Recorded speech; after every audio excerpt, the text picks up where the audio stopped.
Bonjour à tous, bienvenue sur la chaîne de Moto Banane. Pour ce premier essai, nous avons la chance d'essayer la Indian FTR 1200S Race Replica.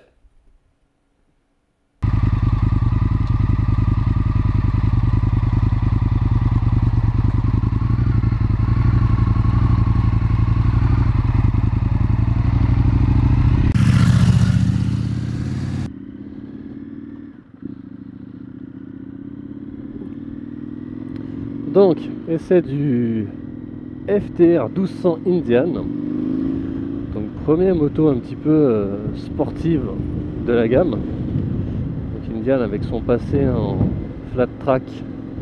Là, on en a plein les yeux. Donc, au-delà de l'aspect esthétique, je pense que là, on est à peu près tous d'accord pour dire que c'est une superbe moto. Les finitions sont de toute beauté. La peinture, ce noir pailleté, absolument magnifique. C'est une moto qui est très bien équipée. Nous, on a la chance d'essayer le modèle haut de gamme avec le compteur TFT, avec différentes options. On peut passer de différents types d'affichage, un affichage type analogique. Alors évidemment, c'est du digital, mais avec une image de compteur analogique ou 100% digital.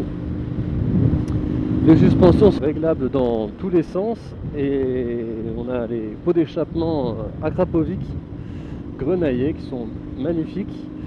Alors notre concessionnaire doit aimer un petit peu le sport parce que les chicanes ont été enlevées et je peux vous dire que ça s'entend, ça pétarade à la décélération, c'est vraiment excellent.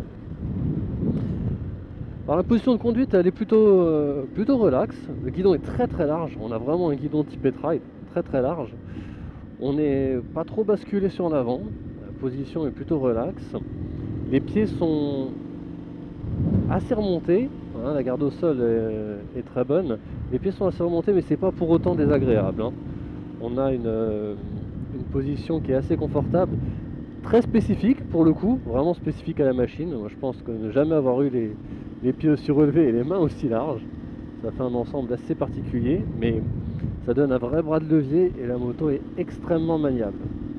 Elle se balance d'un angle à l'autre, le moteur marche vraiment fort, balance vraiment d'un angle à l'autre et les jantes de 19 pouces n'empêchent pas trop la moto de tourner, au contraire. Les pneus restent étroits, c'est du 150 à l'arrière, donc ça permet de garder vraiment de la maniabilité. Le confort de selle est plutôt quelconque au niveau de l'assise, c'est plutôt même assez dur, mais la forme de l'assise est telle que au final on est plutôt bien installé.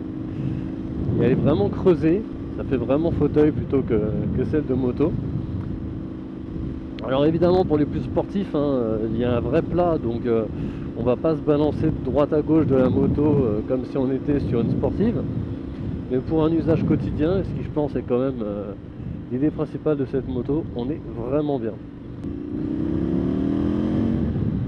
Le moteur, le moteur c'est peut-être la pièce la plus intéressante de cette moto.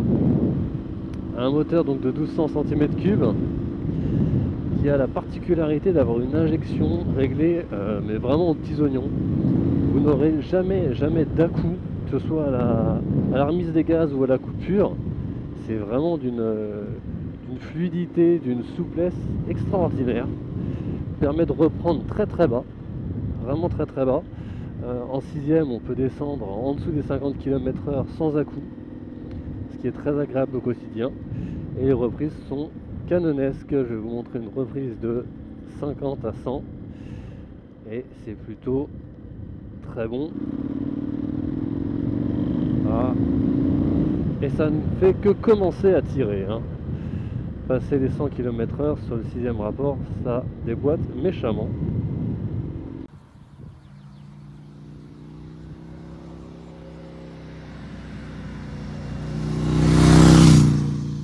Alors ouais, ça se balance vraiment bien.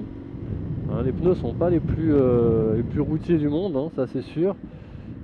Mais pour un usage, on va dire, sport loisir, en roulée rapide, ça va très bien.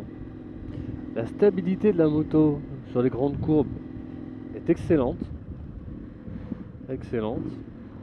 C'est une moto qui est plus stable qu'agile, hein, selon moi. La stabilité est vraiment très très bonne.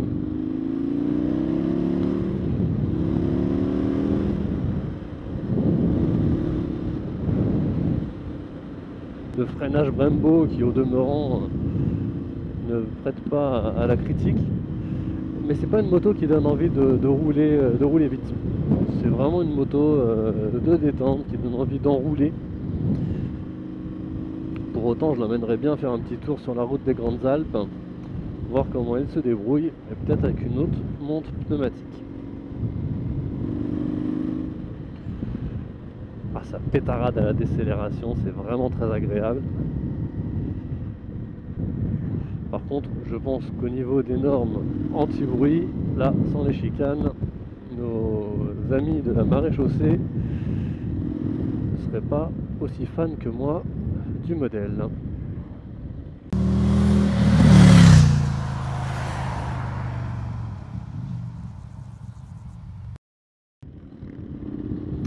Pour une marque de moto qui est spécialisée dans le custom, là on a vraiment, pour une fois qu'ils sortent de leur zone de confort, tout du moins sur le marché des véhicules homologués, bah, ils ne sont pas ratés Indian, hein. On a un modèle vraiment polyvalent, vraiment utilisable sur route au quotidien, aux finitions irréprochables, la qualité de fabrication est là. Quelques petits détails qui sont un petit peu surprenants, comme les cale-pieds typés un petit peu tout terrain, sans caoutchouc dessus. Bon, c'est un petit peu surprenant. Cela dit, comme la moto ne vibre absolument pas, ce n'est pas gênant au final. Même si on aurait préféré des cale-pieds un petit peu plus typés routiers.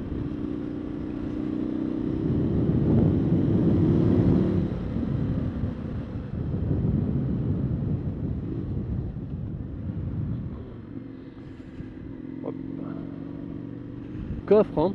Il y a vraiment du coffre, c'est vraiment couplé à mi-régime, elle donne vraiment un caractère très sympathique, des bons bruits de boîte à air de gros bicylindres comme on aime. Pour autant, c'est vraiment une moto de caractère mais qui n'est pas du tout caractérielle.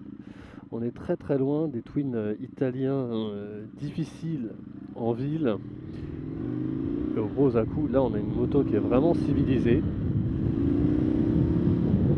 qui est vraiment utilisable au quotidien et par tout le monde.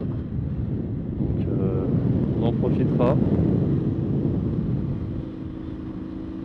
Voilà l'essai de Moto Banane sur cette nouvelle Indian FTR 1200. Une grande réussite. On lui souhaite évidemment un immense succès commercial. Il est vraiment mérité.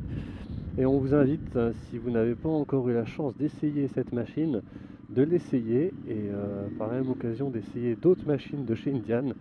Elles sont étonnantes ces motos. Vraiment, ça mérite le détour. Allez, salut à tous!